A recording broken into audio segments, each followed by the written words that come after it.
निवडणूक आयोगाने राष्ट्रवादी काँग्रेस पक्ष चिन्ह आणि झेंडा अजित पवार गटाला दिल्यानंतर आज रोहित पवार यांची पहिली प्रतिक्रिया समोर आली असून त्यांनी आपले मुद्देसूद मत प्रकट करताना अजित पवारांनी त्यांच्या कामाच्या पद्धतीवर टीका केली आहे। यामध्ये अजित पवार गटाकडून राष्ट्रवादीच्या कार्यालयावर दावा करण्यात आल्याबाबत देखील रोहित पवार यांनी टीका केली असून आगामी निवडणुका कोणत्या चिन्हावर लढणार याबाबत देखील रोहित पवार यांनी आपले मत प्रकट केले। पाहूयात काय म्हणालेत रोहित पवार। या व्हिडिओचे सहप्रायोजक आहेत नाणेकर अँड सन्स, देशाच्या क्षितिजावर विकासाचा सूर्य उगवलाय। जय गणेश डेव्हलपर्स, बांधकाम क्षेत्रातील एक तरुण नाव। अंजनी लॉन्स मंगल कार्यालय, कोंडवे धावडे, पुणे। पार्किंग, जेवणाचा स्वतंत्र हॉल आणि वधूवरांच्या सुसज्ज खोल्यांसह बजेटमध्ये असलेले एकमेव खात्रीशील मंगल कार्यालय। नाही, जो काही निवडणूक आयोगाने दिलेला निकाल आहे तो असंविधानिक आहे। खरं तर अपेक्षा होती संविधानाच्या बाजूने निर्णय देतील, पण आता काय बोलणार आहे।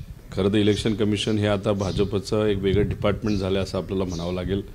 पार्लमेंटमध्ये सुद्धा असा एक कायदा त्यांनी पास केला ज्याच्यामध्ये इलेक्शन कमिशनचा जो प्रमुख आहे, जे कोणी सत्तेत असतील ते तिथं त्या व्यक्तीला बसू शकतात। त्यामुळे वेगळं काय आमची अपेक्षा नव्हती। आम्ही आता कोर्टात जाऊन कोर्टाकडे न्याय मिळेल असं नक्कीच आम्हा सगळ्यांना वाटतं।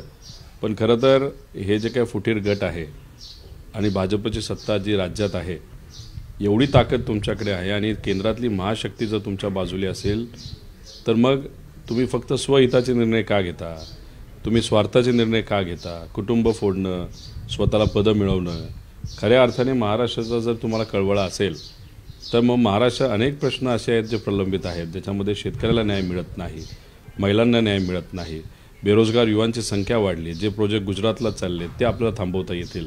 पण मग जे महाराष्ट्राचे हिताचे निर्णय त्याकडे तुम्ही लक्ष देत नाही आणि स्वहिताचे निर्णय ज्याच्यामध्ये तुम्हाला पद मिळू शकतं त्यासाठीच तुम्ही लढता।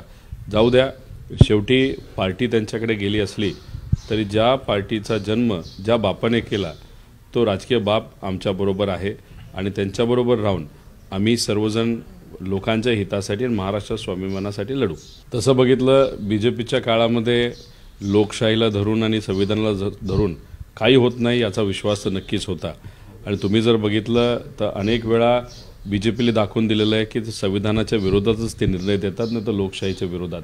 चंदीगडमध्ये जे झालं त्याच्याचबरोबर अनेक ठिकाणी पार्टी या फोडल्या गेल्या। तर अशा परिस्थितीमध्ये कुठंतरी मनात होतं की निर्णय आपल्या बाजूला लागणार नाही।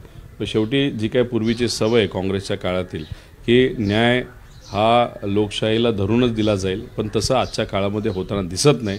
त्यामुळे निर्णय हा आमच्या विरोधात जाईल अशी अपेक्षा होती, पण शेवटी कोर्टात गेल्यानंतर तो निर्णय आमच्या बाजूला लागेल। पण जे काही चिन्ह आता असेल, जे काही नाव आम्हाला आदरणीय पवारसाहेब, जयंत पाटील साहेब आणि सर्व पदाधिकारी ठरवतील त्याच पद्धतीने तेच नाव घेऊन आम्ही लढू।